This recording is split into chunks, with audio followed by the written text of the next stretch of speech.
Hello, hello, hello. Today I'm talking with Marc Burgauer. We talked about communities of practice and starting a software company based on principles.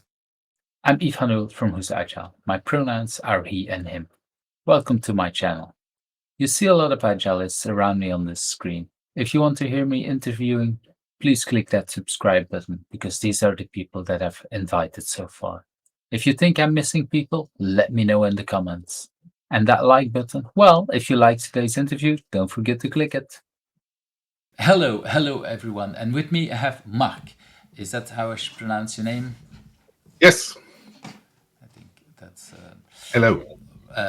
hello, good morning. And what I want to typically want to show us a little bit on where we are on the recording. So I'm in Ghent in Belgium, and if I'm asking Google to move, then we're going to the UK where you are in Elvenfoot. Is that how I should pronounce Yes. the city? Yeah. Of course, we don't want to give the exact location. I don't want to help out stalkers to find people, but giving us a little bit the idea. And in Belgium, it's right now about 20 minutes before 12. And what's the time on your side?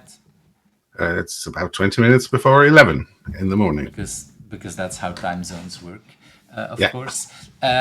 So and we're doing this, recording this on a Saturday morning, spending our weekends together on our computers again. So, Marc, before we jump into the questions, what do you want people to know about you for the few people that don't know you yet? What I want people to know, or maybe a little bit who I am. So I'm a Swiss. I grew up in Zurich, studied biology, philosophy of science, and computer. At that time, it was called information technology and was part of the economics department. So a little bit of economics as well. Maybe one of the important things is how did I come across agile? So I picked up a friend of mine, a close friend of mine, pointed out the XP site to me. So this was before there were books and anything, just when the site exists, Extreme Programming. Mm-hmm. And we got very intrigued by it at the time. So I moved to Scotland for love in 1997. My wife is Scottish. Of course. And in 1999, we started a software company together, based on something I wrote almost as a hobby, which we would today call a content management system. So I wrote this in 1997, 1998. My wife has a sales and marketing background, and she said, I can sell this. And she did.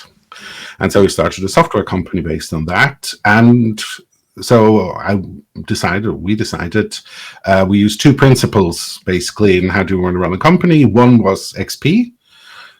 And so we use the site with our employees to organize how we would do the work. And the other was Etienne Wenger's book about communities of practice. So this is maybe my origin story as an agilist. So the company lived for 8 years. So we started officially, we incorporated in 1999. So we made it through the bubble bursting, but for some reason we never made it to get real investment. We never scaled. So at the peak, we had 13 employees. And in 1997, so the sort of things that we were building became commodities. So we pivoted a few times during the lifetime. But at that point, we decided we want to do other things than running a company. Some things. And I want to show quickly, because I think this is the book that you're talking about, Communities of Practice, right? I haven't touched I have that book somewhere behind me, but I loved that book when I encountered it, but I haven't thought about that in a very long time. So it's really okay. I need now to say I didn't recognize the cover. The cover we had looked different. But I think it's that book. I mean, but it's the same name, right? Because I think I have this cover. I'm not sure, but yeah, okay. At least it's one I've been recommending some years ago at some point. There might be multiple versions of the book, but I think that was the edition that I had. Okay, sorry, I interrupted you. We'll get back to practices. We'll get back to practices indeed. That's yeah, another thing. Sorry, I interrupted you on because when I hear So about the book, a bit, yeah. just a little bit more of the company history that is relevant is so we followed XP principles. When the books came out from Kent, especially the one with Kent Beck and the one with Ron Jeffries, we read those with our employees. So we did like a book club, and twice a week. So we would give a little chapter or a little part to read, and then twice a week we would spend an hour or two, depending on how good the discussion was with the employees. So what does that mean? How do we implement that? How do we make that work? These things led us naturally to things that we now call product management, lean UX, and DevOps. So I'm not saying we did these things to the extent they're now practiced, or they were practiced when these things were articulated with these names, as I just said. But my wife, basically from her sales and marketing background, always said like, oh, we have to actually put things in front of people to see how it works or how they don't work. Yeah. So with XP, this was lovely. Okay, so we brought our customers literally into the organization. So either they came to our offices or we went to them with all the engineers, not just sales and marketing or managers or everybody. So we did training sessions with our customers where all our people participate in the training, and they would say, "Hey, I sat with this guy, and actually I noticed when we said he should be trying to do this, he was struggling and he was looking for something there instead of where it was." And so now we iterated on how our software worked based on these experiences, which is what you would now call product management, lean UX. Yeah. And the DevOps was very quickly, because we were running software as a service in the early 2000s. Wow. We ran the bus timetables for Scotland's biggest bus company in 2003. So software as a service, there was no infrastructure for that. So we naturally, through XP, came to, so we have to script our infrastructure. So we would build scripts and operational scripts. And so we say, we need sysops and DBAs as part of, so we had two delivery teams, so two XP teams, and we hired for each team a person who would know how to operate a server and maintain a database. And they were part of the development team. So you could say that was DevOps. But to my key point, why I am still an agilist, is we just followed the principles. And that led us to these kind of things. And only later did so we were quite innovative in organizational thinking and stuff. We did these things, and then later people called names for it, and then made that's a little bit how I would say not many, but some people discovered a lot of things that way. Yeah, right. I know. So I'm not saying anything was unique. So I wrote content management system, but I was interacting with 4 or 5 people who were in different locations on the planet doing exactly the same. We exchanged experience. These were all things that were ready to be done, I think, ready to be practiced, to be invented. An environment was right for it. So I don't say any of the things we did were unique, but they were early. But I think I once read a book about innovations and inventions, and what was in that book said is like, most inventions, when the time is right, many people invent the same thing. It's not like they're stealing from each other. It's like the environment is there and everything, and then people put things together, and someone does it in one side of the world and someone else does it in another side of the world, and this is how things get invented. The periodic and some people then marketing and doing it, and some people just do it. Yeah, so the periodic table was invented twice at the same time because it was literally in front of them. Example. Mm-hmm. Yeah. So, but you did very similar things that other agilists did around the world. So that is a nice way of looking at that. So that's thank you for sharing this, because I think it's important for people to realize that some people sometimes say these days as well, oh, it's common sense. Maybe today it might feel common sense. We're not even talking about common practice, because this is how the world is living. But at that time, it was very innovative for many people. And that doesn't mean it's just 1 or 2 people that invent things. things. It's many people do this sort of lot of stuff. And what I'm hearing mostly is that it worked for your company, and I really like the way you explain it. Is that we read a couple of books, but instead of just me reading it, I'm doing it together. We discuss it. Do we like it? Would it work? Would not? Probably try a little bit, read some more, Exactly. and then and maybe after you try to read it again to did I understand it, because it doesn't work like that. And so you gradually move much more. And So I think it says in one of the first pages of Ron Jeffries' book, XP book, that these ideas work for them. We have to figure out ourselves how to make them work for us. Yeah. right. I mean, it's how we teach Scrum. We say if you do Scrum by the book after 6 months, you're not doing Scrum. Yeah. Or if you still doing Scrum, then you're not doing Scrum. But that becomes a very Okay. complicated. The way I say it, if you do it by the book, if you keep doing by the book, you haven't adapted. Yeah. So then that's not Exactly. Scrum. You start with the rules, so to speak, but you Well, need but to start. that's the interesting thing for me, is that if you start by the rules, at the end you're indeed moving away from it, and that's exactly what Scrum says. So in that Yeah. sense, for me, we can still call it Scrum, although we don't do the exact practices like said. And this is so interesting on all these discussions. Some people say, but you have to keep doing this. No, that's not what's intended in when this got all invented. So that's a really nice I really like that way of looking at things. So our job is to contextualize things. So if you take a set of rules like Scrum, this is an idealized form. It's Bruno Lotto would call it the method from nowhere. So he says science from nowhere is like we think about scientific principles as if they exist in the vacuum, or so he says nowhere. They don't exist anywhere the way we describe them. They're always contextualized, and you have to understand the contextualization. So if we take methods are like, they're like recipes, yeah. But when you do a recipe, you need to figure out what the instructions mean for your hob or your oven or your pan or your set of ingredients that might not exactly be what the recipe says. Also, the recipe doesn't explain everything in gory detail. Some of the things you will immediately intuitively understand depending on your competence in cooking and your experience in cooking. Other things you literally might, what does that mean? I have to go and research that. Yeah.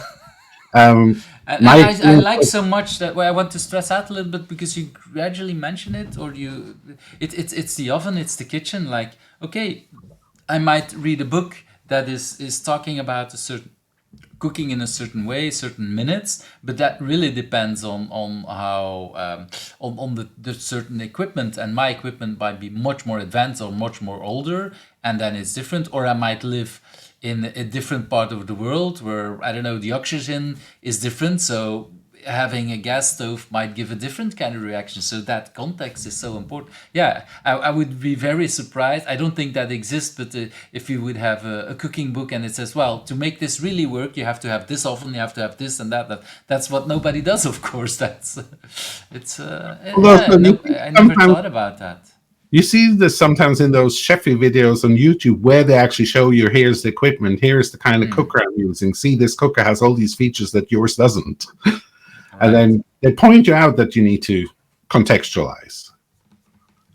Right. So I really like that, and that's exactly what we're doing, and also for your taste, of course, because if I might feel that a certain recipe has too much salt or not enough salt or whatever because of how my taste is, and that's the same thing with a team working with people.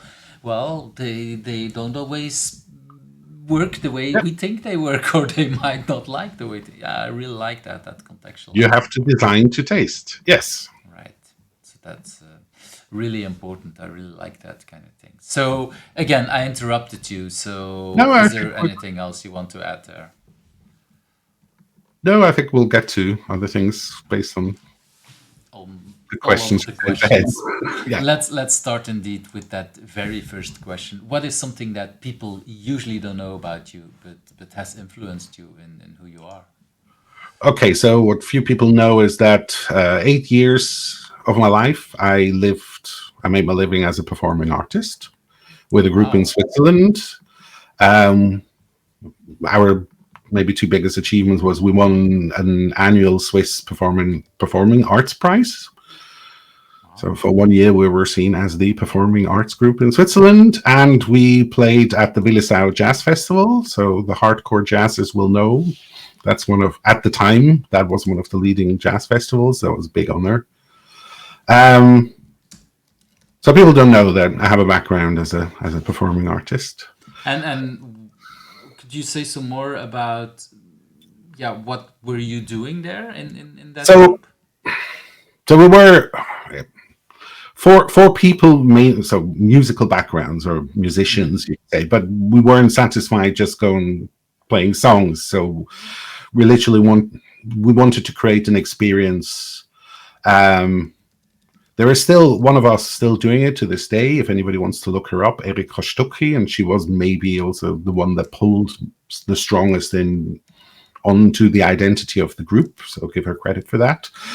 But so there were theatrical elements. For example, in one of our programs, we created a 8mm silent movie and played that during the performance and did basically the soundscape live. And so with things like that, we were trying to tell stories imagined that we are citizens of a non-existing village in the Alps, in an exotic village, exotic place. But so not necessarily Switzerland, but it was heavily involved culturally.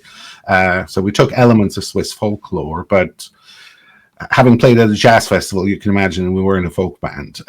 So the music had elements from all sorts of things. It was always like, so what's the story here? How do we want to tell them? What musical elements would support this? What performance elements would support this? So it was storytelling in a performing way. And what age were you more or less when you did this? So that was my late 20s, early 30s. Well, now I'm giving my age away. Well, yeah. So and how long did you participate in this group? So we, as a band, existed for 8 years. I would say for 6 years that actually provided a living. So the first 2 years was building a program, building a repertoire, building a reputation, getting a following, getting known, etc. But I think for 6 years, I should say I always did some computer jobs on the side, so a little bit of extra income, because just the performing arts, I would maybe say 2 or 3 years, it was well enough that we could comfortably live on it. But the other years, it was always a struggle. Wow. That definitely is a nice answer to what most people don't know about you, or at least I didn't know. And could you say some more about how that influenced you as a person? Because you said, okay, I was working on the side as a computer, with computers. Did that merge in one way or another, or did what you learned about working as teams, as a group, did that have that? Yeah. Okay, so exactly. These are the 2 points to point out. So the first is creativity, and how does that relate? And so I think partially, I was one of these people who just early in the internet just started dabbling with, so what can you do? So I knew how to program, I knew how to use computers, etc. I knew how to use the internet early on.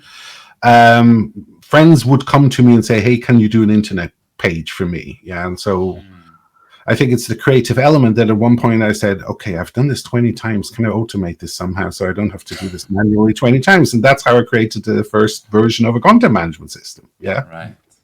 But I did this with C, and there was not even a CGI bin the first time I did this, or it was really still primitive. But I knew how to work databases. I knew how to work a web server. I figured out, okay, so I write this glue to stick the two together. I something we later call templates. I basically say, okay, if I put placeholders in the HTML, then I can then automatically fill them from the database, blah, blah, blah. So I think this creative, what are you actually trying to do? What are the tools? What are the practices that you have that you can bring to it to make that happen? I think there's a parallel between the creative. I think to this day, still creating information systems that are used by people, if you do it the right way, like principles of agile and customer value and stuff like that, if you understand the social component, then creativity is an obvious ingredient that needs to be there. And I see this undervalued all the time, that people say, oh, I didn't do arts, I'm not creative. Yeah, I didn't write books, I didn't do paintings, I didn't write songs, I'm not creative. I think that's utter bullshit. I see people being creative all the time in their work, even when they allegedly mundane tasks that they're asked to do, etc. You see the creativity in how they perform them, these tasks, how they integrate these tasks into their working life and into the organization in which they're doing. There's creativity anyway, everywhere. It's just because I had that background, I had much more an explicit thinking about it than maybe other people do. And so then working with people in a software company, I always promoted that and provoked that and say, think about it. What else could we do? What are the other options, etc.? Don't just land on the first option. And then I really like that, and I think it's I want to stress it also a little bit, that people don't always realize that creativity is so much more than others. I still it's interesting. I talked about this yesterday. I remember a conversation I had, I don't know, 4 or 5 years with my brother ago, and he mentioned that an art teacher in our school, he's 6 years younger than me. So after 6 years, he was for the first time in her class, and she said, "Oh, I remember your brother. He was the worst student I ever had." And my brother never told me at the time. He only told me like 10, 20 years later. And only then I realized that somehow she put the idea on me that I wasn't creative. And then I realized, no, I am actually a very creative person. I just don't fit in her box of creativity. exactly. And that's, and it's so, I don't know, what was I, 12, 15 at that time? And so somehow I got that message from her, like, you're not a creative person. Like, no, that I can't draw because I have hand coordination problems or whatever, but that doesn't make me less creative. And it's so easy that teachers then put an idea on you that is really bad. And this is why I want to tell that story, because I think it's so important that people realize creativity has nothing to do with a certain art. It comes out in an art for one person, and it comes out in other ways with other people. And I'm really happy that you mentioned that, because that's and so I interrupted, but what I'm hearing is that there is that creativity that came out with you in the art and working with these people, or playing. I'm not even sure if I want to call it working. And that drives over. And you said earlier on that person was the kind of the driving force. How is that then in the computer thing? Were you the driving force, or do you work with others who are more driving, or I don't know, bring in stuff?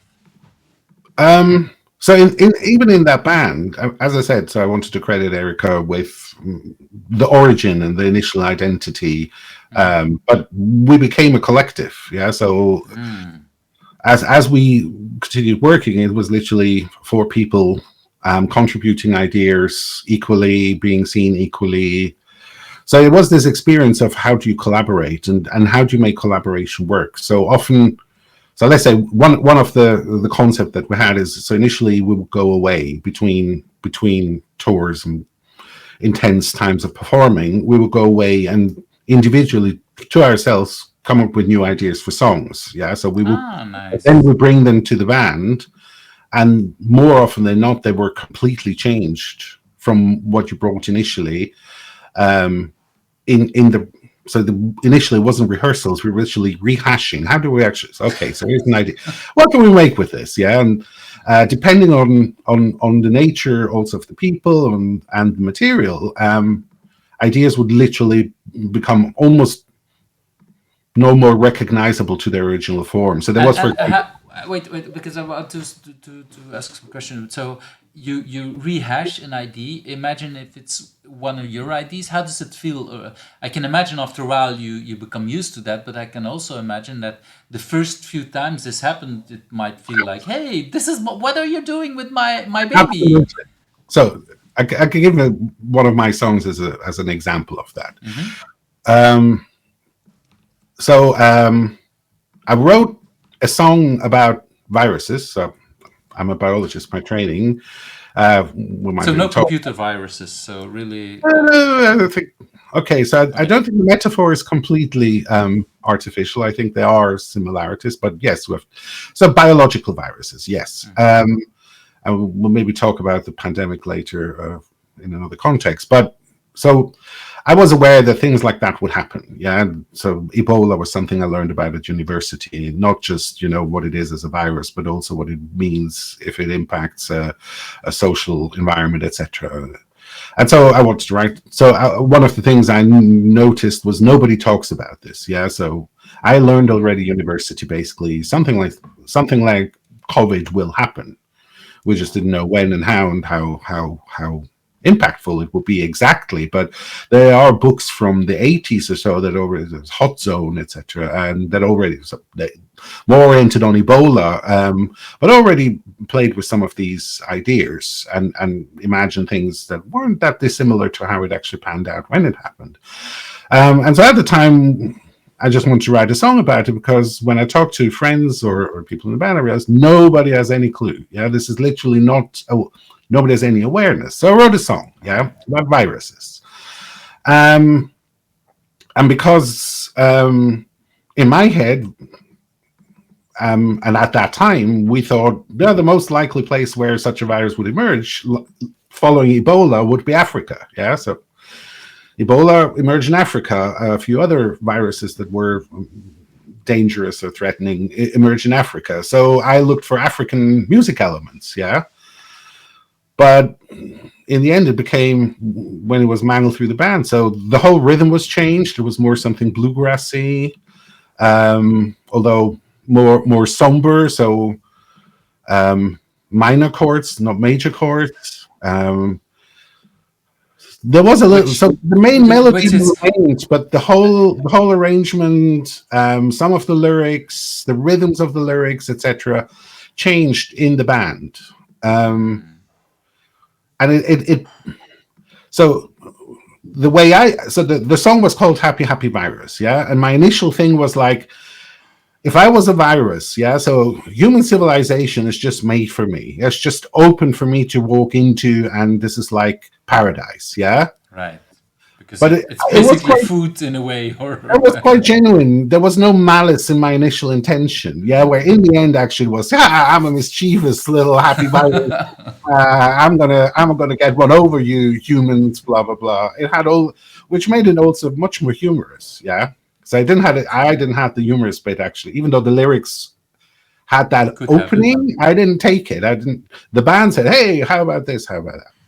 And yes, there were exactly these things that you said were happening to me. Say, hey, but I was really quite proud of this rhythm, that I had. And I thought it was quite sophisticated because I listened. Because it sent the message, like without talking about Africa, it sent the message like it's going to happen in Africa. Exactly. But as we now know, that might have been a cultural prejudice of mine being so obsessed with Africa, because in the end, COVID didn't come from Africa, So in the end, your band was right. Absolutely. And I would also say this is exactly why collaborations in teams is so important. I mean, Woody Zuhl says software is a team sport, but you can go one further. Cognitive science says that any knowledge work has to be team sports because it's complex. And so you need the multiple perspectives of people to actually come up with the right approach and the right perspective. So the right way of looking at it and the right way of framing it. And so, so one of the things I had to learn in the band, and I think that's also quite important in my work now or ever since, is it's not about me. It's about, you would say now, the product. What are we actually trying to create? What are we trying to put out in the world, and how will it live in the world? And also this experience that actually letting other people into what you think is your thing and take it apart and reframe it and is a good thing. It makes it better. So this is also the notion of there are no zero-sum games. As a biologist, you understand there are only zero-sum assumptions. And when people make zero-sum assumptions, then of course often things play out zero-sum. But the world isn't zero-sum, because Otherwise, there would not even be hydrogen atoms. There would just be things bubbling around in the universe. There would be no stars, no galaxies, no. All of these things tell us the world is not a zero-sum game. Yeah, it's Right. continually growing. Yeah, But our egos tell us differently somehow. I'm going to lose. so that's what I learned. It's not about me. Yeah, so I would say, due to, you're a performing artist, you're a band, you get a following, you get a reputation, you win prizes, and you get honored, invited to one of the most important jazz festivals in the world. At some point, my ego was satisfied. Yeah, as in recognition for who I am and am I good enough or so. Although my therapist would say, yeah, you're still constantly dealing with the are you good enough thing. Maybe it never got so, but I was able to learn to put that away. Yeah, and not always have to be the one that is seen as the alpha. That I'm quite okay putting other people in the front, but also, as I said, let other people into my what is sacred to me. Yeah, and take that apart and question that, and giving me new perspective how to deal with this, and how to live it and how to be. And I think that's one of the key differences between agile facilitators is people who understand that in most good facilitators, I think it's an intuition more than a conscious understanding. Yeah, that they know it's not about them. It's about the team. It's about the work. Yeah. But the bad ones, you actually can often see, oh yeah, you're really, you make it about you. Yeah. You want the credit. You want, and we know that's wrong. Yeah. So the facilitator is literally the Sherpa that gets you like 200 meters to the peak, and then the last bit you let the people go up alone, so that when they are on the peak they have a sense of we achieved this, rather than hey, we've been dragged up by the Sherpa. Right. And so I learned just taking myself out and letting other people be seen, and other people feel they have an achievement in the band. Yeah, I can definitely see that. And I also see that if you look at bands, well, like what you just described, creating a song, it's really like it's a joint experience. You co-create it. And this is why I think it's such a good thing if bands then share like, okay, there is no, the songwriting credit doesn't go to one person that came up with the original idea. No, the songwriting credit is for the whole group. It's everybody. And that will make it so much easier. And if I hear groups splitting up, it's in many cases it's like, yeah, but this, I want to have more songs of me on the record, and that's why blah blah blah, and then, or I want to have, yeah, because if I don't have a song on the record, I won't be paid, because otherwise the others are paid, or the other egos. And if you do what you say, we all create it together, we get paid together, then we care much more about, hey, this song is, we can still make it better, and yeah, then it's credit easier in the and way. harder. Yeah, credit. That's the word. Oh, yeah, you say it so much better than I do. Credit gets in the way of the product, and that's. Credit gets always in the way, sooner or later. Sadly. Yeah, that's, well, I think that's it's, the good ones try to deal with it, maybe with the help of a therapist or coach or whatever. But yeah, in the end, or a manager that shows like, okay, we can get this a little bit better. And like with anybody, and especially at the young age, I would say it can feel really hard. Like, what do you mean it's not good enough?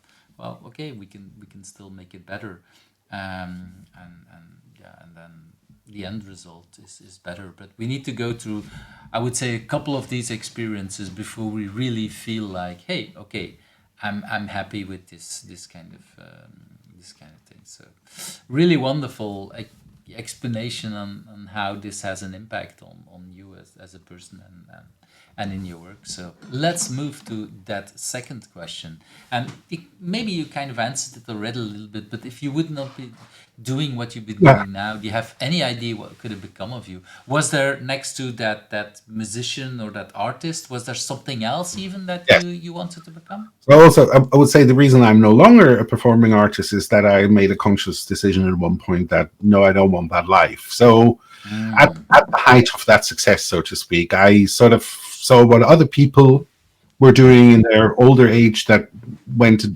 similar path, and I realized So, real wealth in arts is reserved to a very, very few. You can't expect that to happen to you. And then if you see, so what is actually the bread and butter of most of the people who make a living out of that? And I just decided, no, I don't want to do that. There was too much passion to be sold out in there. But at some point, it also was this thing that I really cared for so much, becoming an everyday mundane thing. So that just worked. So I made a conscious decision. But the thing that I sometimes rue a bit is maybe a strong word, but ponder how bad was academia. So, so I said I studied biology, but also philosophy of science. But I was one of the people, through various coincidences, luckily came quite early to what we now call complexity sciences. So I learned early about Priogene and autopoiesis and concepts like that.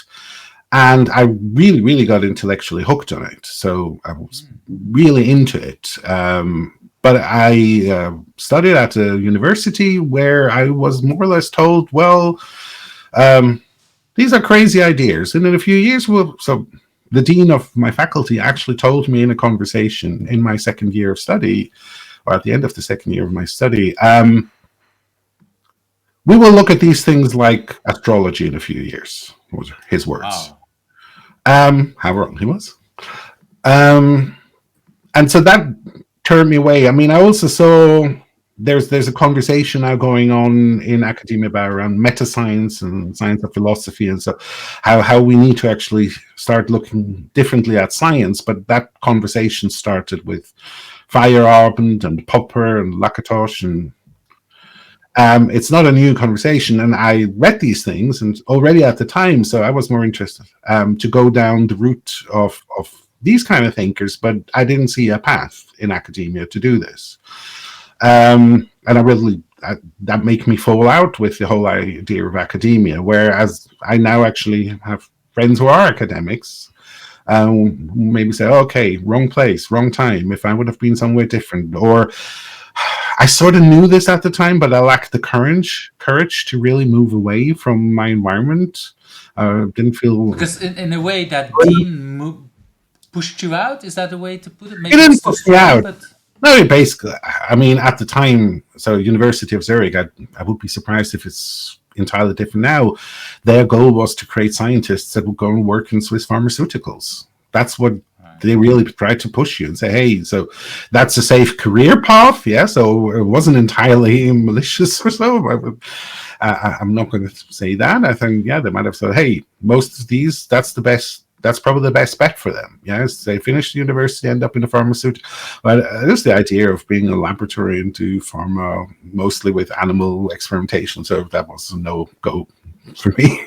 But in a way, they want their people to be successful, and so they see one version of pragmatic view of success. things. Yeah, but it's also the reductionist view of things. So, I mean, Right. that was the thing about astrology. So these ideas are basically pointing out the limits of reductionist thinking and the limits of the explanatory limits of reductionist models. Yeah, we know now that it's just a mode of thinking. It's not how the world is. But at that time, that was still a struggle to be decided. And I think so. Reductionist thinking is still totally dominant because it's. So as Alicia Herrera once told me, it takes 200 years for the concepts like these to permeate societal thinking. So if we say at best they're maybe now 60, 70 years old, then we're still 100 something years away from everybody actually stopping thinking in reductionist terms, primarily. And I mean, it's also important to understand that reductionist thinking was super successful. I mean, if we go back to, mid 18th century when these starts to be articulated, innovation, etc., technology, how it developed, what did we learn about the universe and biology and chemistry, and all of these things would not have happened without that. So they're not without merit. These kind of thing is just not enough. Yeah, we need to think beyond that. But that turned. Yeah, I think this is the same thing with math and with any kind of science. At some point, people thought this, and then they moved on, and like, yeah. Yeah. So we needed to first think that the sun turned around the earth before we could see the difference, because we needed to learn some other stuff. I think that's in many things, and it's very easy to now look back at the past and say how dumb these people were, but it's just part. No, of it's never process. done. That's never the Exactly. reason why things don't happen. It's contexts, different contexts. But instead, I've just started then to apply my scientific thinking and etc. to work environments. And so quite early on, that's how. So when I started to have a company and then later did large management jobs, etc., I always looked at management like at the social science. Yeah. And so in a sense, there is an academic element how I'm doing my job and how I always looked at work. So there's a lovely passage in one of Maslow's books. So he wrote a book about management. So don't read the management. It's called Psychian Manager, is the book he wrote himself. Then later some people transcribed some of the ideas in the book in a book called Maslow Management, but I think it's only in this Psychian Manager way see that thought. So he said, organizations are like a good test bed to learn about how can we change society, because you have almost all the social interactions that you have in wider society, but everything happens at a faster pace. And so if you want to experiment, you can try things and see more quickly. So what do they do? What's the impact? You can try interventions and you can see how do they actually play out. And I love that idea. And so that's sort of how I'm still operating. So I say, okay, in a sense, I'm a social scientist in the field. You do. That's Okay, I like that. Yeah. today framing of myself that goes and intervenes in organizations. And of course, a lot of what I have to do is ideated by other people. Yeah, so I follow what they ask me to do, but there's always the little opening in almost everything I do. And I think as agile coaches, especially, we have opportunities in that, where you can see there is a social science element. There's a way I mean, for me, agile is a social practice, much more than a technical practice, even though I'm actually quite insistent that agile in its particular is very much tied to software development. Yeah, I think you have to be very cautious. I'm always a bit appalled how easy people think it is to take agile ideas and move them into non-computer computer system development environments. I don't say there's nothing you can move that transports. It does, but it needs recontextualized, and it's not as, you can't start with the methodological minutiae. You have to start with the principles and reapply them and say, okay, how is this framed? Well, for one, you started out when you explained how you started out from the technical part, the extreme programming, which is having a lot of practices focusing one way or another on quality. How do you translate this to accountant or to HR or whatever? You need still the extreme programming version of HR, whatever that means, and then you still need to contextualize it to the company, of course. But that's I recognize a lot of these things. Like maybe you can, but we shouldn't forget it's not just the Scrum part or the whatever. It's also the technical part, because in IT we also see how without extreme programming, you can't really get it to work. If I think we really need some kind of way of quality. So if you look at XP, as a complex of practices, as practice theory, which we'll hopefully get to later, describes it, then you see that a lot of, so the core practices are actually literally about, as you say, how do we create better software? I don't think it's just quality. I think so the fact that you have close interactions with your users, etc. It's also about how do we actually improve the practices of our users? Yeah, it is a very intricate thing, but it is very close to. So the technology plays a key part in it. You can't divide it away. And so then if you want to translate some of these principles, equally, you have to start with the practices in that profession, the practice of HR, the practice of marketing, etc. And then see, for example, okay, so what are the feedback cycles that they have? Okay, so what would that mean in terms of a sprint? Because why do we have a sprint? Is we want feedback, yeah? We want to actually put things in front of the user as quickly as possible. So, as Marek Oh has yes. told us many times, we can figure out more quickly how wrong we are and where we're wrong. Yeah, Yeah. because we are wrong. Almost all of our assumptions will be proven wrong sooner or later. Well, how can we make it sooner?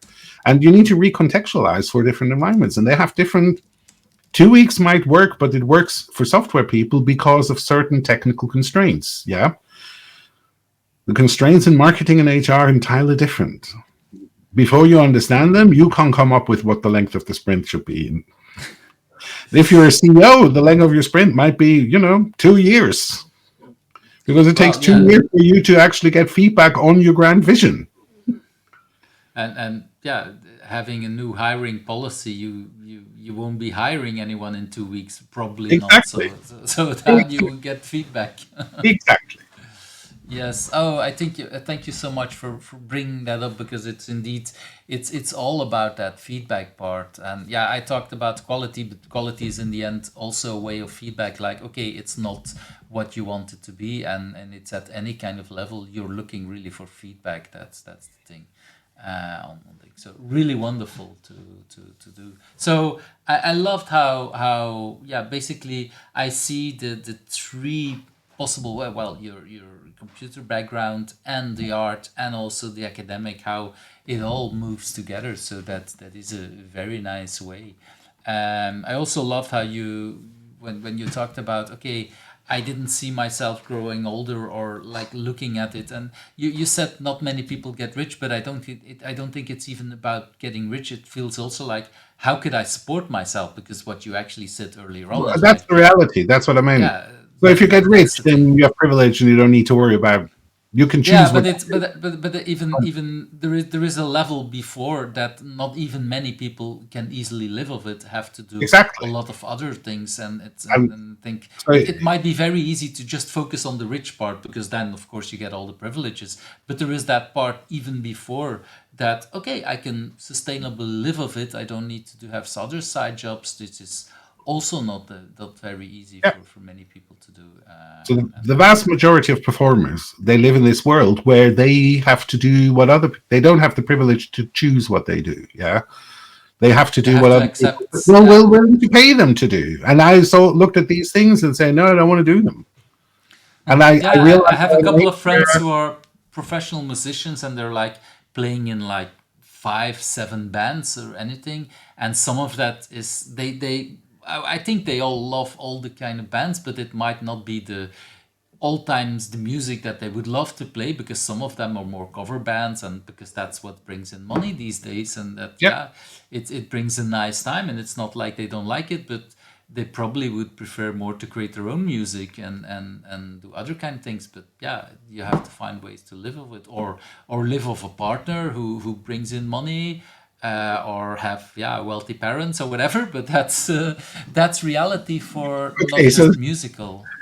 that's another thing I discovered at one point, is that a lot of people actually get to that point where they are free to choose what they do.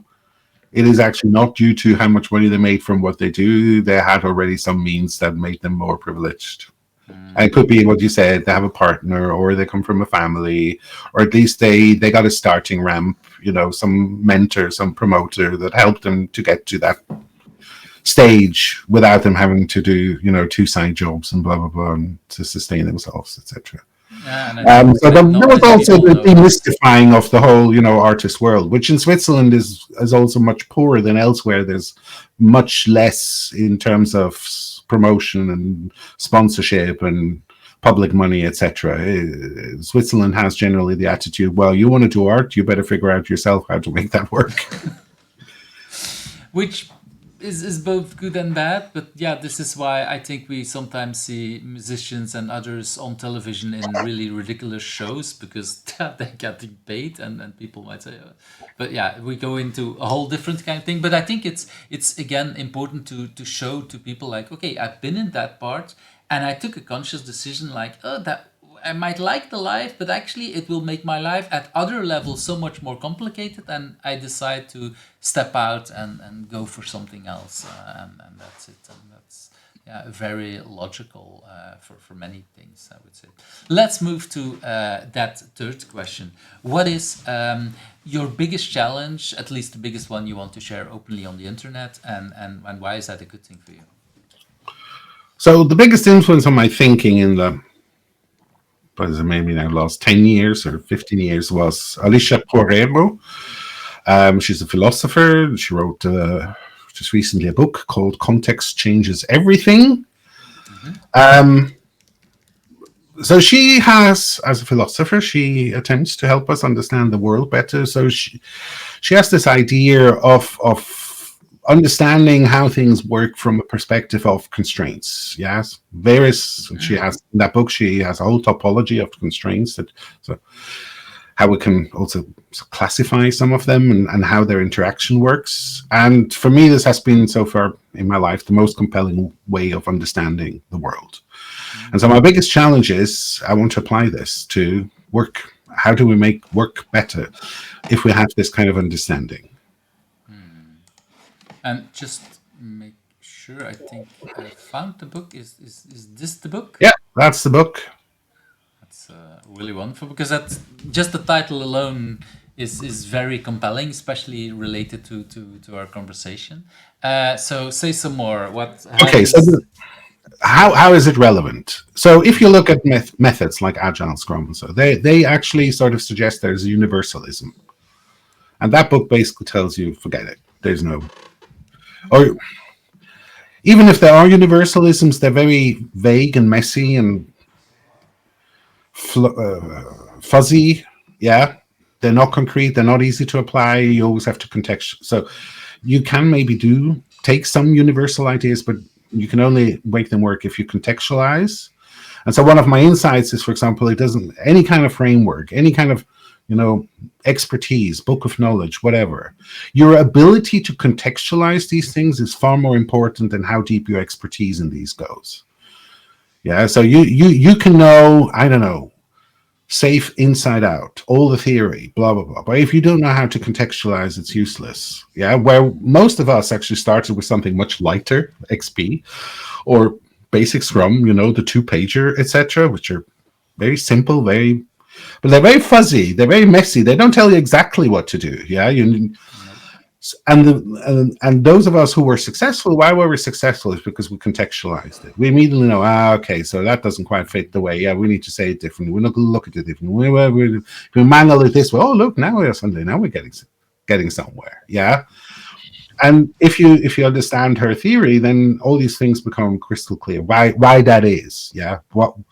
So what is it you're not having? So a key ingredient in how things become coherent is what she calls the closure of feedback loops. So the closure of constraints. And what that means is that you have stable feedback loops that start to become dependent on each other.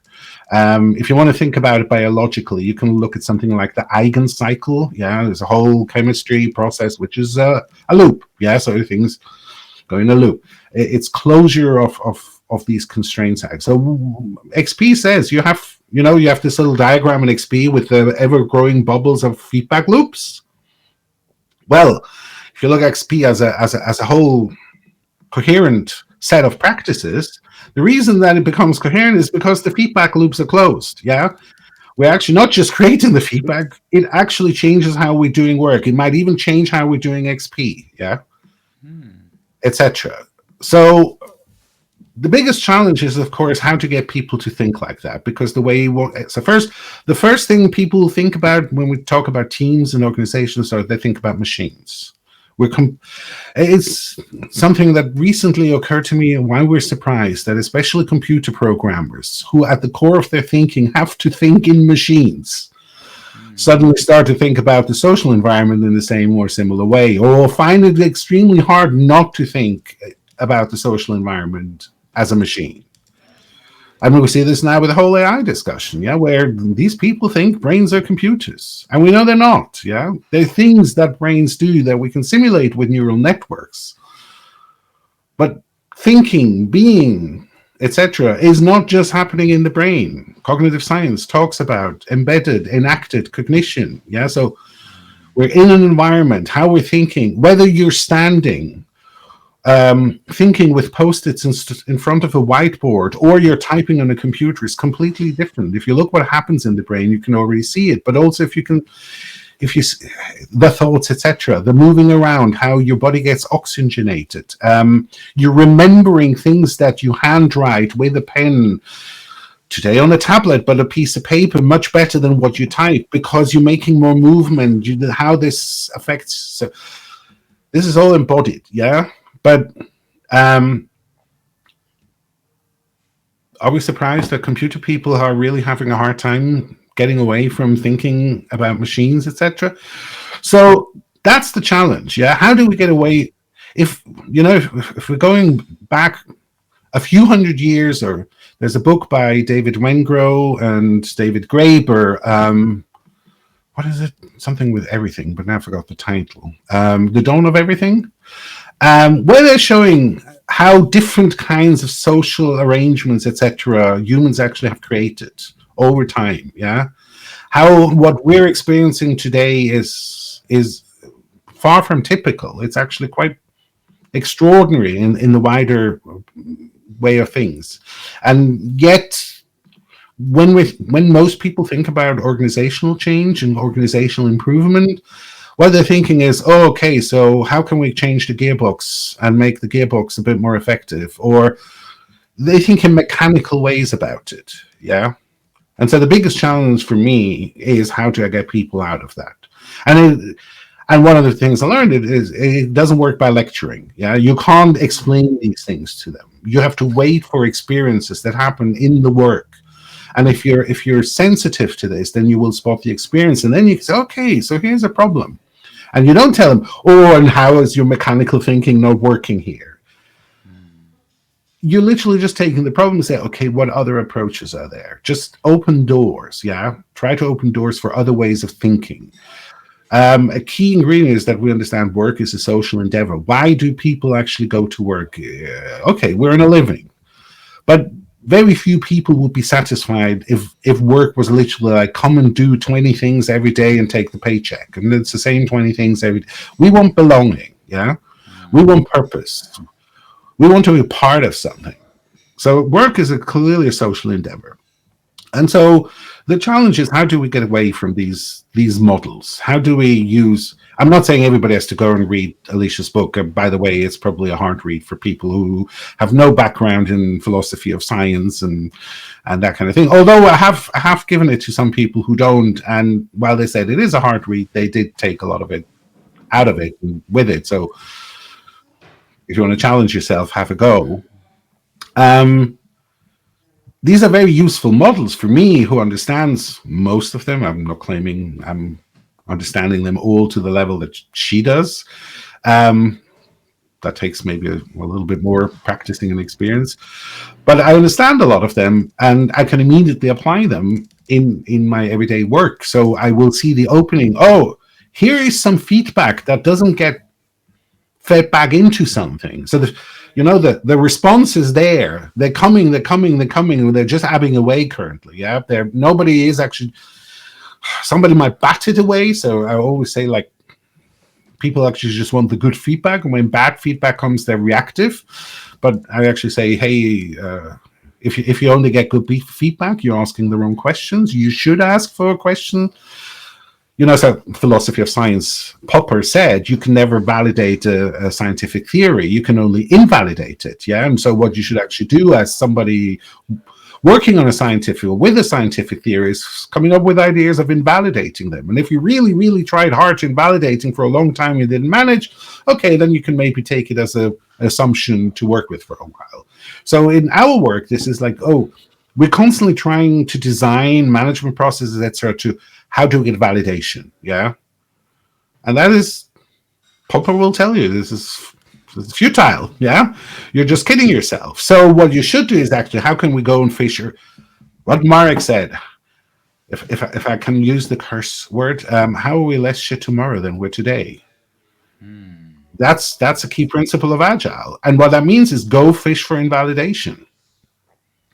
And so if you want to go fish for validation, you need to go look for feedback that tells you you're wrong. And so instead of then batting it away when it comes and makes life difficult, is actually, oh, so how can I use that to figure out how I'm doing things wrong, how we're managing wrong? Yeah. How can we improve that? So bad feedback tells you something's not working. And what you should do with it is not like, how do I, so this idea about, for example, we talk about waste, yeah? And a lot of Western articulation of managing waste is like, how do I make it go away? But the real thing is just waste is like a measure. And if you then act on the measure, it no longer is a useful measure. Okay, can't remember whose law that is right now, top of my head, but it's also somebody's Goodhart's law. So what you actually have to do is you have to take the feedback. Say, oh, here's not good feedback. Great. Learning opportunity. How do we use that? And then, so what constraint theory tells you is like, oh, so you close the constraint means, okay, here's useful feedback. Yeah. How can we make that part of how we're improving, how we're working, how we're delivering value to our users, customers, stakeholders, etc. So biggest challenge, yeah, how do we make these ideas work? Wow, that's really wonderful. And yeah, for me there is a part also that the second part of the question is why is that a good thing for you? But I kind of heard the answer as well. Is like, okay, you also said, like, especially about the management thing, like, okay, we try to come up with things but they're an illusion. So in that sense, it's good to realize these kind of things, how hard it is, but at the same time looking at that context. And I've seen that in this conversation where you're already looking at these things. So it's very so clear. there's also this other thread that we have now of this idea that we can use AI for management. And so the threat, so I agree, with the general perception that my management is not very effective. But the reason it's not very effective is, so if we look at it as a social science, then as Elliot Jack said, we're at the bloodletting stage. And automation means we're at the, we can do organ transplantation stage, yeah? And we're not there yet. And so the reason it's not effective is not because we're ready to automate. The reason it's not effective is because we literally don't understand most of it. It's still, we're trying to better do bloodletting, but okay, that doesn't help us. If we automate bloodletting, we will not have healthier people. Yeah, so we won't have healthier organizations. Yeah, I really if anything, that will kill them maybe a bit more quickly, but also will kill some that were perfectly survivable, savable. Right. That's a really wonderful metaphor. Let's move to that next question of what drives you, because I feel, with many conversations here, but I feel that with you, there's a lot of passion, there is a lot of drive. So where does that come from? Do you have any idea? So I think it has become clear by now that there's an intellectual curiosity. So I've been brought up in an intellectual family. My dad had 2 PhDs. Wow. My mother had.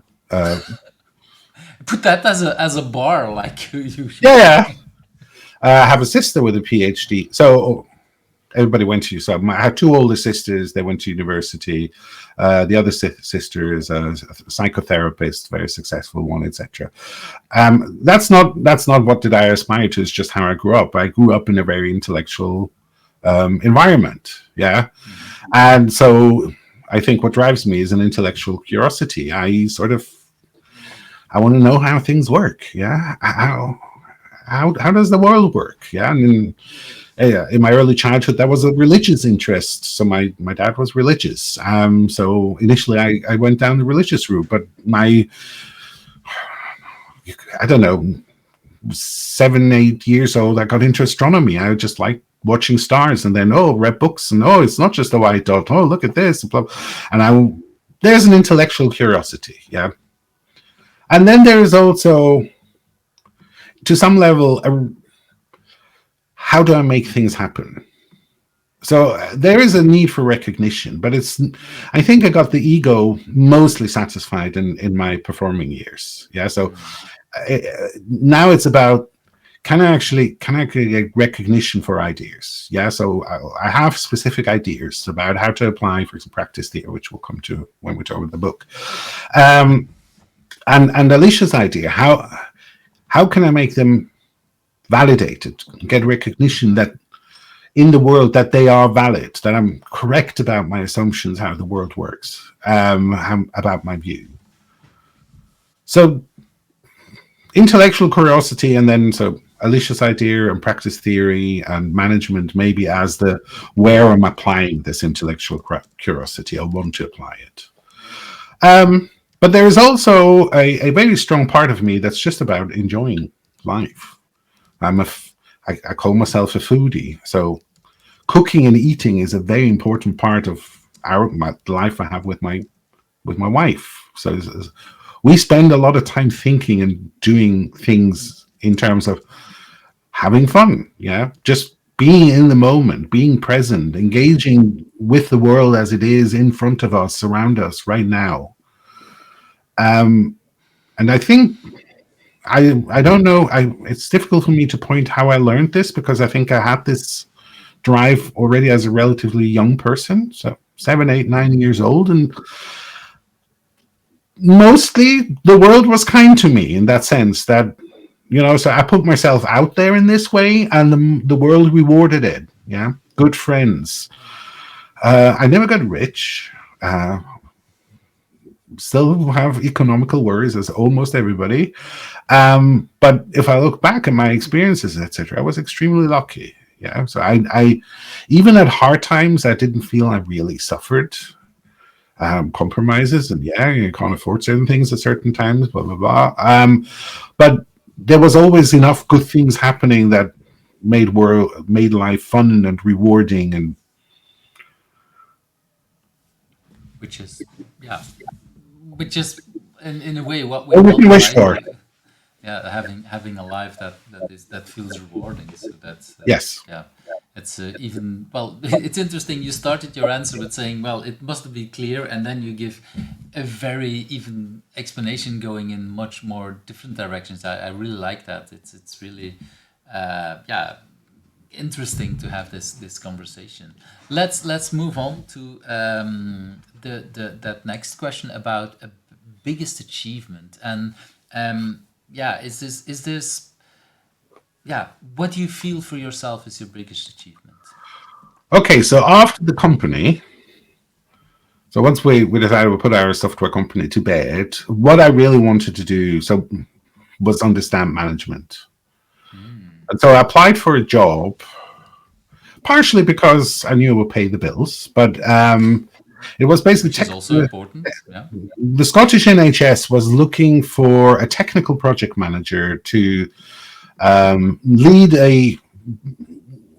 I think fair to say, huge digital transformation project.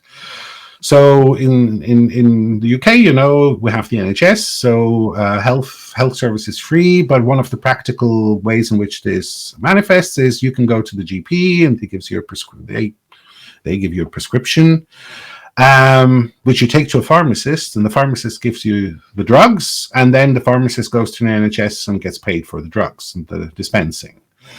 So in Scotland, this is, or was at the time, I think around 800 million pounds per year service payment, that the NHS had to make to pharmacists. So fairly big volume. So the digital transformation was that from the paper-based prescription, they started to also support this always digital messaging. So GPs have IT systems that created the paper prescription, printed it literally. Well, so why can't we just also put a message behind and send this to a central server? And I wasn't involved in all of that. So how pharmacy systems and GP systems, all of they work, that's what's pharmacy software and GP software. And Atos did the communication in the middle, the server, and a lot of the specs of that, but I was responsible. So this information would come back to the NHS, and then we would need to pay the pharmacists. And so the NHS says, oh, now that we have digital information, can we automate this? So at the time, there were several hundred people keying. Basically, they looked at the image of a paper prescription on their screen. What did so the pharmacist would endorse, which means they would indicate what they actually dispensed against the prescription, and then the keyer would need to decide what the pharmacist get paid. So there's several million of these every month, that go through the system. And so the idea was, hey, could we get rid of hundreds of operators by means of automation? And so that was the key challenge in my job. So at the outset, I just saw it's a big digital transformation management job. I thought, I want to do something like that. I find that challenging. But once I was in, I realized, it's actually a really big automation project. And then, so the biggest achievement was, so first of all, my boss on day one, he saw my CV had lots of agile in it and said, "No, don't try agile here anymore. Won't work here." Yeah. And then, so what Clark Ching, who was somebody I talked to at the later stages of my work there, the bottleneck guy, basically called it, so what you're doing is guerrilla agile. Because I still did agile, I just never used any agile terminology. So I still was led by agile principles, how I managed the whole thing, which is, as I said, a social endeavor. So the biggest challenge actually initially was there were certain groups of experts. So you had experts who understood how do you encode drugs. So the whole digital dictionaries about how you describe prescriptions, how you decide treatment, how you code treatments.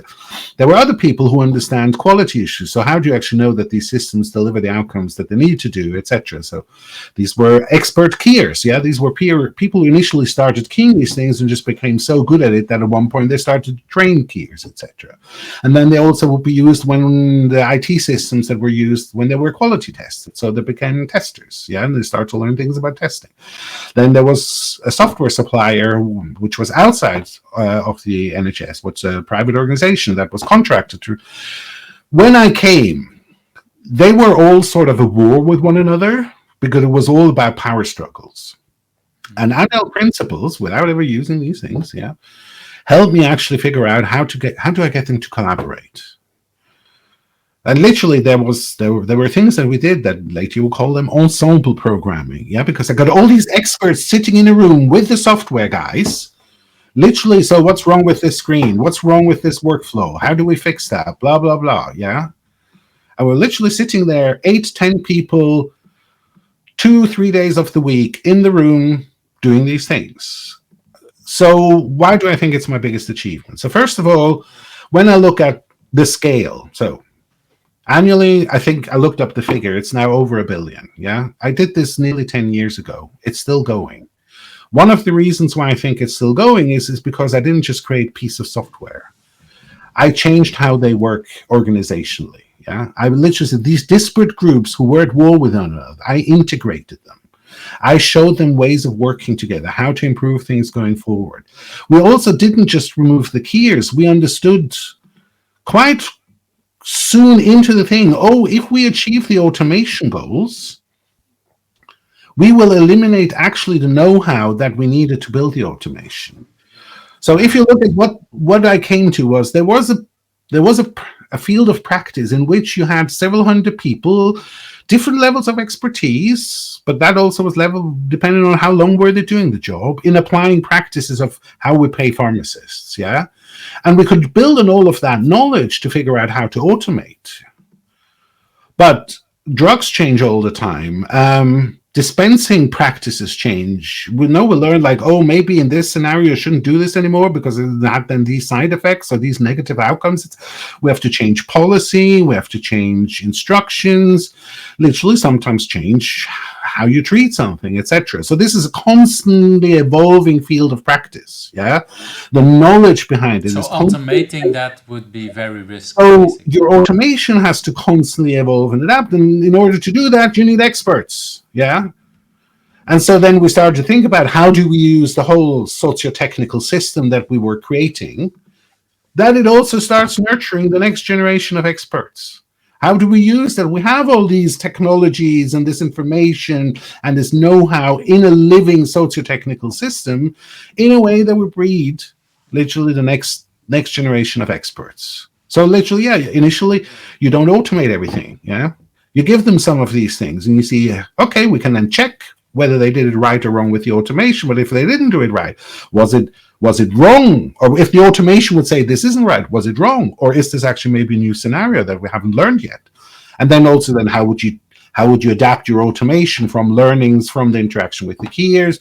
We started to run a little modeling. How many people do you actually need? I think they still have about roughly 100 people doing this. So that was the population I was said you need to keep in order to. You need people to keep knowledge alive. If you put it in a computer, it dies, because it gets ossified. The computer, we call them machine learning, but they don't learn in the sense of a human that would realize. So the way I think about it is computers can't do double loop learning. They can't think. They can't come up and figure out how am I thinking about this wrong. They just say, okay, information confirms or doesn't confirm. But they don't say, how's my question wrong? That a computer can't do this. No machine learning can do that.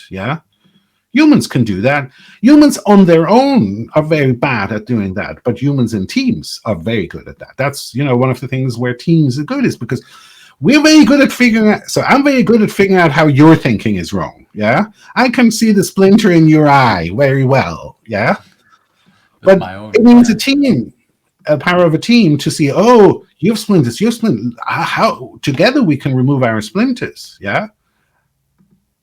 And so that is my biggest achievement, is not just that we got the automation so England, Wales, Northern Ireland, they all had the same technologies coming along. They never got even close. So at the time I left, we automated 83% of these payments. So that's now £1 billion a year. 83 done automatically, correctly, safely. At the time I left the job, England was at 23% automation. Just also, so as an automation project, it was hugely successful, but also I think as a socio-technical project, because I changed how they interact as an organization. I changed how they integrated as people doing this job. And not just, me sleekly guerrilla behind the scenes. People understood why it worked, The key managers, they probably would tell you it was their doing, But then again, that's me as a coach. As I don't need to take the credit all the time. I nudge your thought a little here and there, and then I see you developing the thought. I can sit back and just enjoy that. Okay, now you're along on the ride. You're helping, doing what I actually want to happen.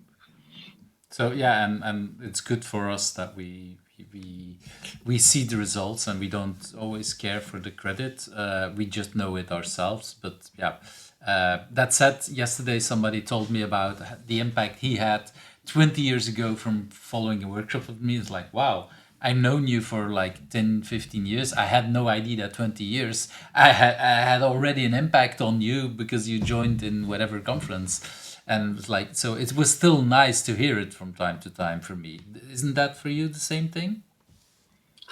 Well, so I'm just thought recently about it. So I have lost a bit touch with the people who are still doing it, but it made me think I should actually reach out and also.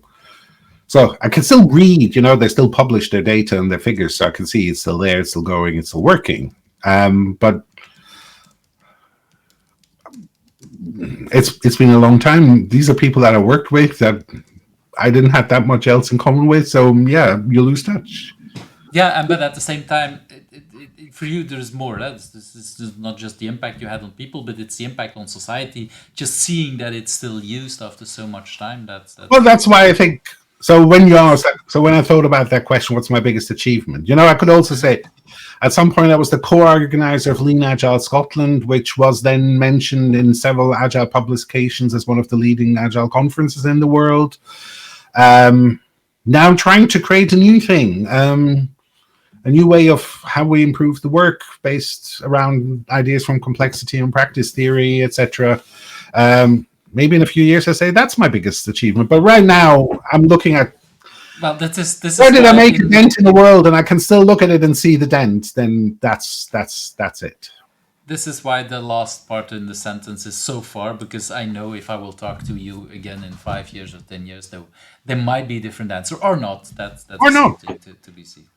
I would be happy. I'm happy enough. Let's move to that next question, because I've noticed that I love your answers, but at the same time, they're taking a very long time. We've already been talking for quite a while. So, do you have a personal agility tip to share?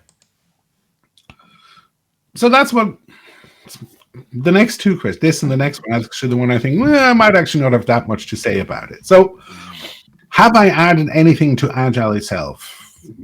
No. So my pro tip would be go engage with Jake Bloom and what he reads and writes, and go and engage with Chris Matz with what he reads and writes, says, conference. These are the two people that I think. So if we take the initial set of Agile luminaries and the people who signed the manifesto, etc., if we take them as a given, then who else should you actually pay attention to? It's Jake Bloom and Chris Matz. I think they have substantially added to that understanding. So how do you contextualize and how do you make it work, etc. So for me, they were, in comparison to that, I could not think of anything I came up with.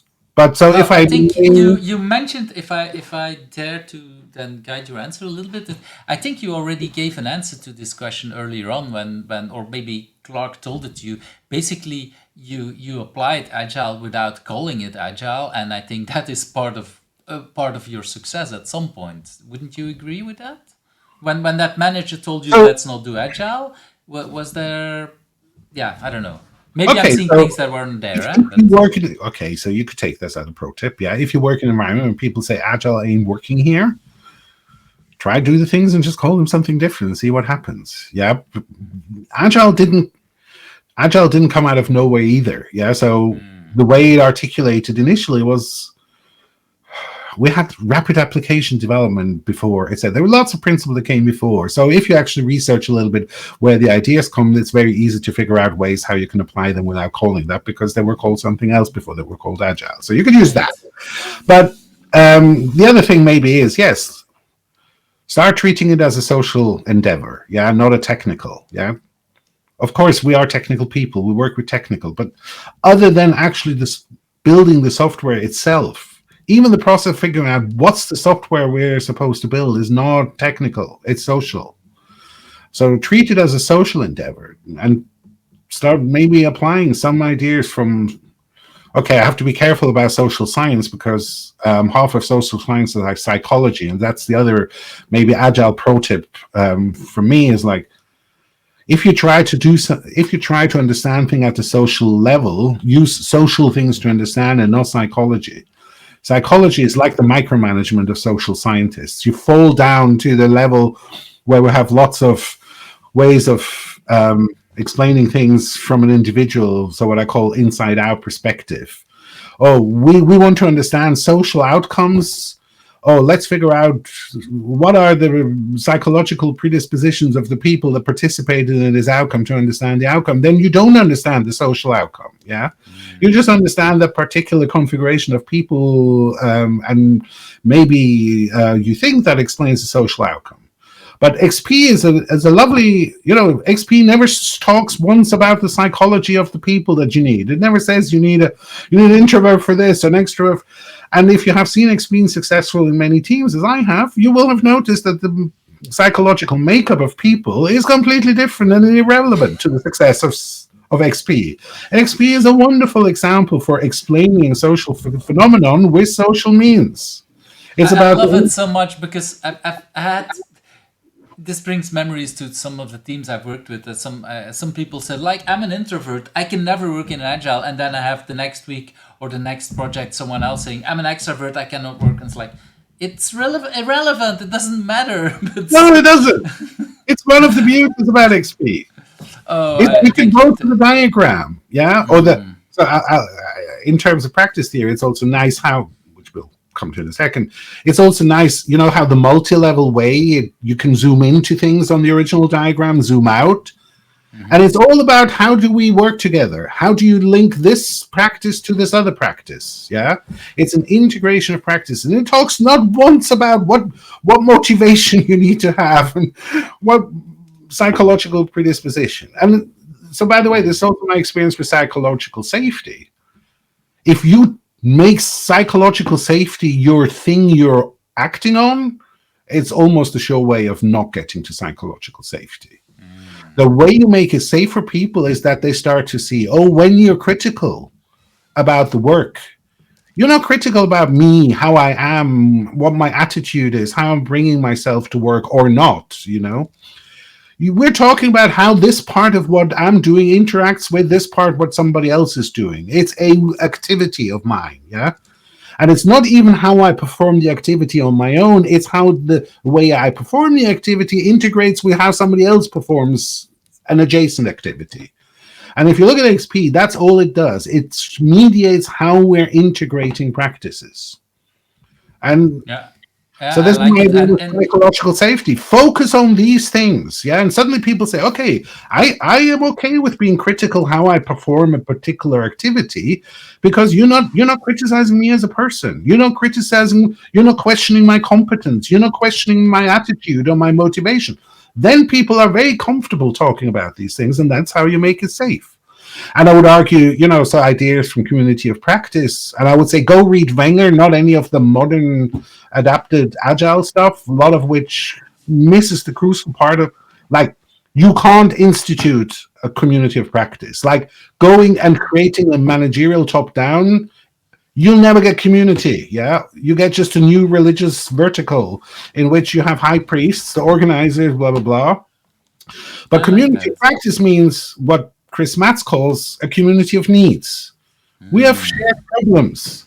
Let's come together and talk about the shared problems and what we could try as a community to share how we solve these problems together. And Chris Matz has a wonderful conference talk where he basically says how communities of practice die when they become communities of solutions. Or if I can tell you how to do these things, it doesn't need a community. Yeah, then it needs a high priest that top-down imposes a solution and a method. Yeah, when managers start to say this is a community of practice and we will talk about that, then it becomes I love that. It's really about. But look at Agile this way is my pro tip. Really wonderful. Much more successful in getting it to stick and get people to buy into it. I love that. Let's move to that next one about remote working. What's your experience with remote working? Okay, so let's try to make this short. I live in rural Scotland, as you've shown, and one of my reasons why I always wanted to move rural was because I, as a biologist, knew at one point comes the pandemic, and when the pandemic comes, it will be good to live somewhere where you don't have close neighbors, etc. So when the pandemic came, I wasn't locked in. I go out the back gate of my garden. I'm in sheep country, no roads. Yeah, I can go for miles without hitting a road. So my expectation was remote working is fantastic. It's for me. Yeah. So my whole life was set up, and so when it happened, I was really initially enjoying it. And I worked remote for 4 years, so way beyond, maybe 5 years in the end. Yeah, 5 years. Way beyond the pandemic restrictions, etc. So the company I was with had to learn how to work remotely, and it was something I could help with. But then I moved to another company that actually designed to work remotely, and I didn't realize it, but it's not for me. So I'm working now for a bank in Glasgow, well, a global bank, but their office in Glasgow. I have to go to the office 5 days a week. And I have so I spend 3 hours a day commuting. So it's anything but convenient. And yet my mental health is better. My results are better. I might not be the type for remote working. So I acknowledge it will work for other people, but because I acknowledge now, hey, I actually like being in an office, so I work for a global bank. 2/3 of the people I work with, I still just only ever see through the computer. I don't. But some of the people I work with are sitting next to me. But just the experience of being around people every day. My boss is in the same building. I can talk to her every day and the kind of interactions. I enjoy it. So I might not be the right person to praise remote working, but the one thing I would say is like, hey, if you being asked to move back from remote to in the office, try to see the benefit, try to see the positive. Yeah, I had to learn how to I spent 2 hours on the train. I had to learn how to make that useful again. I grew up in Zurich, where public transport is the default way of of commuting. Yeah, so I was once very used to making good time sitting on a train, tram. I lost that. I had to reacquire it. It took me now a few months to get back into. Noise cancelling headphones are a wonderful thing. Nature sounds on noise cancelling headphones in the train, just as a tip, if you have that problem, yeah, works for me. Suddenly, also have a little plan. What am I going to do on the train? But I'm not. I'm not saying But that remote is, working is bad. I just figured out it's not. It's not it's not for you. necessary for me. I'm happier now that I'm back in the office. And this is for me part why I asked the question, not to just say people like, okay, you all have to love it. That's again, people have to find their context where they work best, and if you figure it out, like, okay, I'm actually prepared to invest 3 hours of my day to commute to do this. It actually makes me a healthier and happier person. I think that is a really great tip to tell to people. Look at what really makes you in the environment Be where among it works for people. you. For me, it's Exactly. important to be among people. That's Even being on the train, I don't. I don't see it as a chore anymore. You get I to see that. see people again, observe them, watch them. Okay, I have to be careful a bit, otherwise they think I'm staring. But I I like like that. that. I used to do that when I was in Switzerland using public transport all the time. That was one of the joys. Is like you see people. That's yeah, and yeah, take the time to enjoy what, or yeah, find ways to make it enjoyable. That's also a nice thing. Let's move to that next question about a book. What's a book that you have read? And we already talked and mentioned Yeah. quite a few books. So, But what was the book that you wanted to originally mention? but the book that I really think, if any of the books that I mentioned, people should read, is The Dynamics of Social Practice and How They And that Change is that Everyday one, Life. if I'm That's correct. Elizabeth Shove, Matt Watson, and Mika Ponzer. Why should they read this book? So first of all, what it did to me, or what does social practice theory actually mean? So social practice theory is a branch of social science, and one of the key qualities of this branch of science is that it attempts to explain social phenomena purely by social means. Yeah, so there's no psychology. You read this book, you will read nothing about psychology. It doesn't. So this is important in a scientific sense, that you explain something within the means of it happening. You don't have to drop to another plane and a different ontology to explain it. Yeah. So and it is a very, very tangible way of analyzing work. So the core tenets of social practice theory says a practice has three elements. Yeah. So the first element is competence. In order to perform a practice, you actually need some level of competence to do the practice. Competence can be knowing how to do things, but also knowing of things. Like you have domain knowledge, etc., which is key. So let's go through the three elements. Now take a single practice to explain it. The second component is material. Yeah, so most practices actually need, or almost all practices will need a material. It's have material components. Although sometimes, depending on who you're talking with, material can also be metaphysical, seen as a material. So in order to collaborate, you have to have trust. Yeah. So trust is definitely not physical, but in the way of we're talking about practice, it could be seen as a material component. Yeah, you could say it's a competence, blah blah blah, but it's all slightly philosophical how to interpret. But I mean, as a computer programmer, you definitely can see how you need material to do your work. Yeah, so you need a computer, you need a space, you need obviously a desk, a screen, a keyboard. It's all material. Yeah. And then a practice has to have meaning, a purpose. And so the way James Bloom integrates this all in a lovely sense is we're using practices as an integration of the competences and the material in order to achieve an outcome. Yeah, so the purpose is the outcome that we're trying to achieve.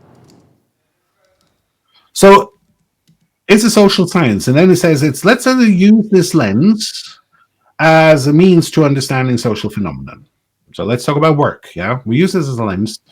So as an XP practitioner, I tell you, it will be extremely easy. Go over all the dots in the XP diagram and say, okay, so what's the competence that I need here? What's the material that I need here? What's the meaning? It's dead easy to do. Yeah. So I'm not doing it now because it might be a fun experiment for everybody who's listening to this. Actually go and looking at them and think about it. And we might come up with slightly different ways, and that's fine. So the power of practice theory is how you look at things through a different lens. It's a completely, they call it a practice lens, yeah? And it's a lens that's fundamentally different from psychology or ideas of command and control or hierarchy, etc., yeah? So why should I read the book now that I explained the basics? It's also that it literally tells you a little bit about how to make that work. How would you go about in analyzing a field of work, a team, etc., using these ideas? So I just gave you the basics. But so what I came across, or what I started to realize, is that you can literally explain everything in human endeavors through practice theory. I'm not saying it's the only explanation you would ever need and it's sufficient to explain everything, but I would, in my way of living and looking at the world, it's almost impossible not to use this lens anymore. Like I can't remember the last time I thought about something and say, yeah, okay, practice theory doesn't actually help me illuminate that in a way that's useful and valuable. And I would say read this book because it's super accessible. Yeah, it is written as an introduction to a scientific field, but it is written in a way. So I've given this to lots of friends. You do not need to be interested in science at all. Yeah, they found it immediately very practical, very accessible, very applicable. Yeah, and to me, it was an absolute game changer. And so one of the key insights, how is it a game changer, is so if we don't use this lens, yeah, so the traditional lens so something happens in a team, in a company, yeah, the traditional way we look at it is we say, oh, what was people's psychological disposition? So what was their motivation? What was their attitude? Yeah, it's often what we ask that led to the outcomes. And then we think about how can we change motivations by incentives and attitudes by other incentives, etc. So we try to explain what happens by how people are. When we talk about mindset, yeah, also most of the psychological safety discussion goes on. It's all about you need to be agile is one of these articulations. Yeah. What does that mean? Honestly, but yeah, I think I want to. Can I finish the thought before you come in? Yeah. Because the transposition then that this happens is social practice theory says if you want to understand how things came about, what did people do? Look at what they did. Yeah, the actions, how are they in the world? How they integrate with one another in their doings. Yeah, look at doings. There was I can't find it anymore. There was a talk from Woody Zuhl where he says about you have to do things to figure out what you need to do. Yeah, this is all doings that feedback on themselves. Yeah, and then that's the interaction I want to bring in. That everybody's talking about the agile mindset. We all learned agile by doing it. Everybody learned it by doing, not by anything else. And so this is then what practice theory brings about. It says, oh, so then you figure out what people do, and that explains how they are. Yeah. So you want to know why they're not motivated. Look how their doing is constrained. Yeah. How is the socio-technical environment in which they are expected to do things constraining them? How can they do them? Then you very likely will figure out why they're not motivated, or why they're motivated in a way you don't think is helpful, or why they are motivated in a way that is helpful, as in you want to learn what good looks like. Yeah, don't attribute it because people are just wonderful and superheroes. People are wonderful if you let them. Yeah, that's my experience. Whenever you enable people to actually step into things rather than impose things on them, people will try to be wonderful. They like to be wonderful. Everybody likes to be wonderful. I like that as well. Is it? I don't know which. There's another management theorician who basically says you can't actually improve on people's intrinsic motivation. If you, any extrinsic motivation, Any extrinsic motivation will reduce their intrinsic motivation. So what you have to do is like remove any extrinsic motivation so that they can bring their intrinsic motivation to the work. But so this is what I call the outside in view. So I talked about inside out earlier, but this is outside in. Outside in is look at the doings, look at the constraints on the doings, and then see how that motivates people. And do not make assumptions about their life at home and the stuff they need to bring to work. Or, bring your whole self to work. What does that mean? Most people don't want that. Yeah, I don't want to bring the worries or that I have about my kid into the job. I'm here to do a job. I don't want to any private worries I have. I don't want to bring them in the job. Don't pull them in. Don't make me. I want to be a persona at work that's different from the persona that I'm at home. We have multitudes. We don't need all those multitudes in the workplace. I like that. There's then also very, very practical things that I basically say once you start actually analyzing a field of work through practice theory. And you say, okay, so here are the elements within the practice. How do these elements combine? So, I use material for this practice. It then connects to this guy or this woman doing this practice over there. Yeah, so let's say a database is a material. You use it to build an application.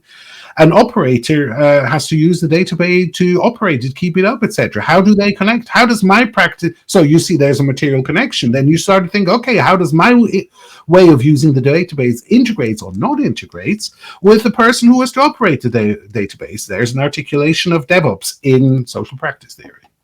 So that's why it's actually really applicable. I think, well, let's not go into the full book because I think you made the point already. I was already intrigued by the title. Now it definitely goes onto my to read pile. Let's move to that. For me, one of the most interesting questions. What's a question do you think I should also ask you, and what is the answer? What's the question? Oh, what is agile? No. The question was, what's a question do you think I should also ask you, and what is the answer? Yeah, I had to scroll quickly. Okay, so I think you asked a fairly good bunch of questions, but given that this is about agile, then something around team building, a question that goes about team building.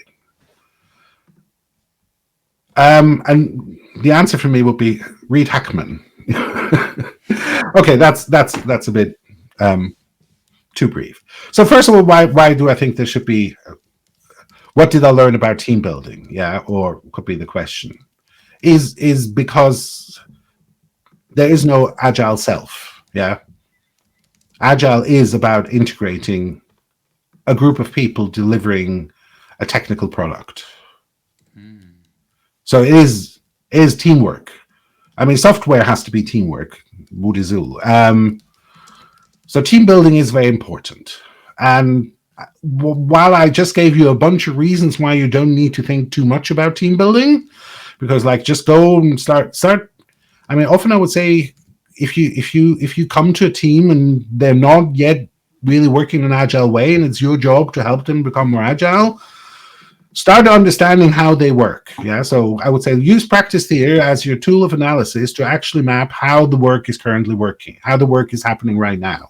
Because a lot of things will work. Yeah, they are delivering. They wouldn't be there if they are not delivering. And so the worst thing you can do is literally say, we'll change everything. So I remember 10 years ago, agile consultants would say, I'll go into a team, I change everything so I make them do Scrum, buy the book, blah, blah, blah, change everything how they work. And I'd leave after 6 months before I get pickled, was often the term. And then, of course, the cynic in me will say, you leave before you see the fallout of all the rearranging that you did. And also you're no longer there to help them actually keep it together, so it will fall apart as soon as you leave, which is what I've seen. Yeah, you go in and you work 6 months with a team and you leave. None of that ever sustains. Occasionally a team makes it work, but that's them making it work for themselves. Yeah. Team building is a vital part. Yeah.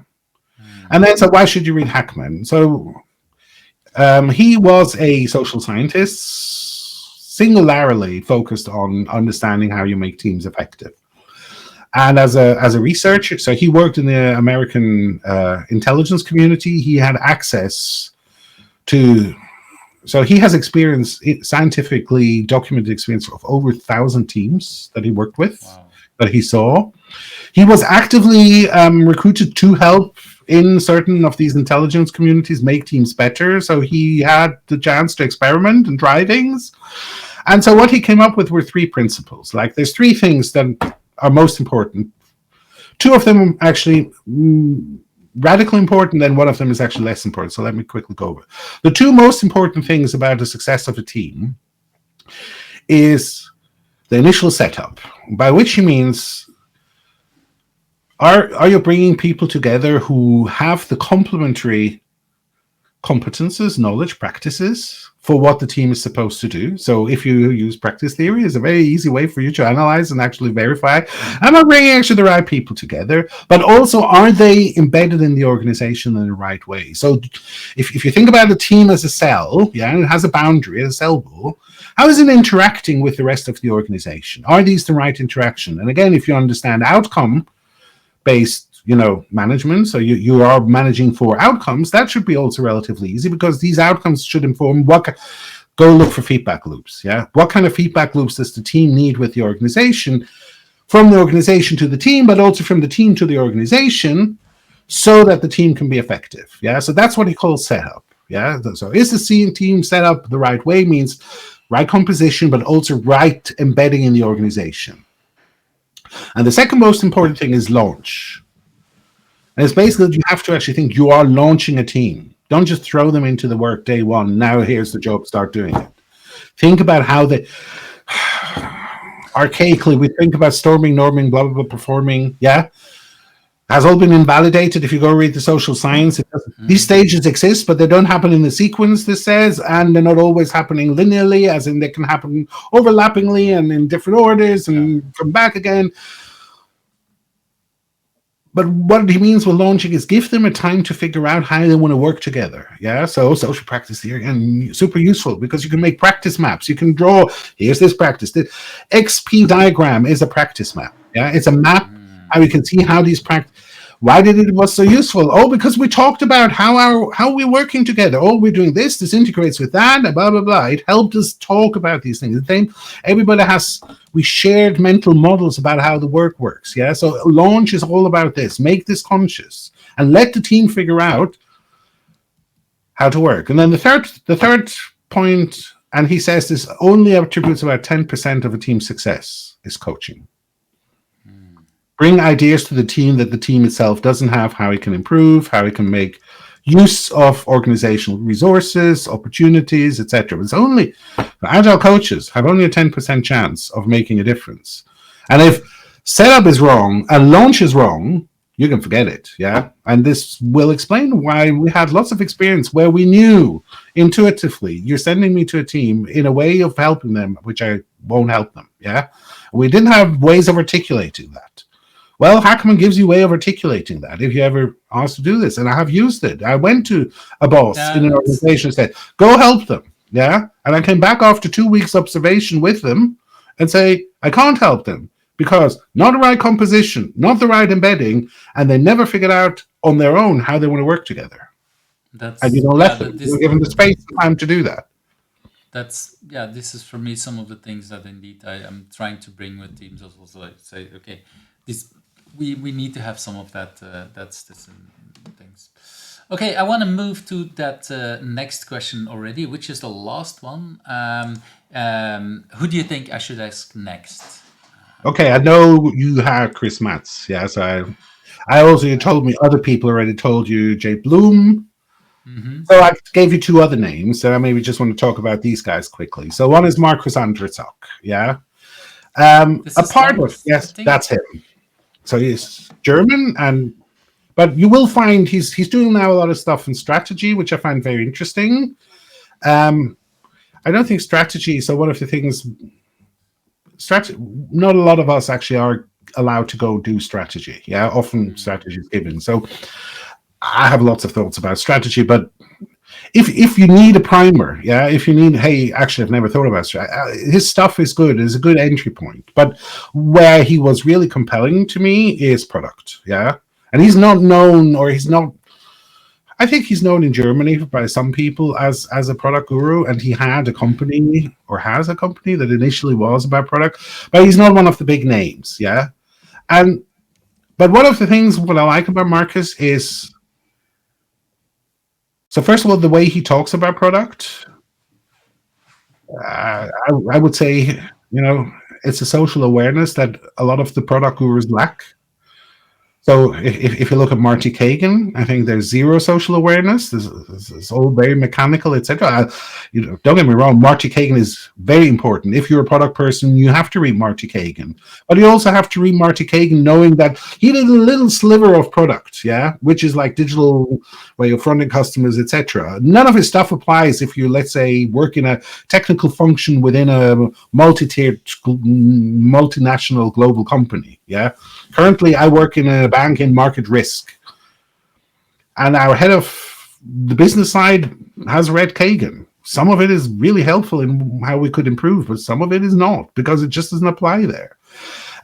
Equally, again, back to context again. You can go to Melissa Perry. She says very wonderful things. She understands a lot of the social things better than Kagan. But again, it's a very small sliver, I would say, of product that she's covering. There's a lot of things that product management, the way I understand it, can do where that doesn't apply. All of this, the way Marcus talks about product, is useful. He looks at it in a much more, you could say, it's not a generic way. It's actually more an applied way. It's more contextual. But his insights that he shares, they help me far more than these big luminaries. And that is, surprise, how did he came to these things? He's an agilist. He's an early agile adopter. He was more a Kanban guy than me, an XP guy. But when we talk agile, that's totally overlapping experience. I think I know Marcus at least for 10, probably over 15 years. And he's a wonderful guy. So people should know. Let's bring the. And then there's one more. The other person is Trent Hone. So. And this is Trent. This is Trent, and Trent has written books about the Navy, the US Navy. But I met Trent so we went together into Dave Snowden's Conneving course in 2015. We just happened to sit at the same table and then decided, let's go and have lunch together during the course. And we started chatting, and we haven't stopped since. I think Trent is one of the people I could talk shop about Alicia's ideas, context, constraints, etc. He understands. He's as influenced at that. But the biggest attribute I would give to me, is first of all that. So he has a book about how the Navy learned. I've forgotten now. That's embarrassing what the book is. But that's the best book. Learning War, is that Learning War? The book? If you want to understand how does a learning organization really works, how does it happen? That's the book. I think it's, for me, still the best book.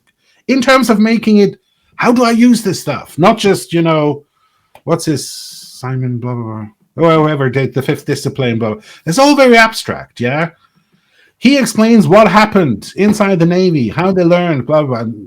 These stories are much more applicable. But the other thing that if he comes on the interview, you should talk to him about is command and control. We use command and control. You hear it a lot in organization. We have command and control. It's a concept that comes out of the military, and it's misunderstood. And Trent is the person that explained to you why is it good where it's used, what does it mean, and how it's misinterpreted and misapplied in organizations, and why is what we call command control in organizations hardly ever really is. The way so what I took away from learning this is that, okay, the term I use now for these kind of managers is they manage by intuition. And the reason it's crap is hardly anything in socio-technical systems are intuitive. So when people command, and then they control that you do, that's not command and control. Command is, I give you a command, and then I have like a control somewhere that tells me, is this happening? Like a measure. It's more like what Kagan articulated at product hypothesis. Okay, we make this assumption. What's a measure that will tell us when we're doing it that it's working or not working? That's much more But Trent is much better at explaining this because he really understands how it works. I've never been in an army. I've never actually seen or observed command and control when it works. Yeah.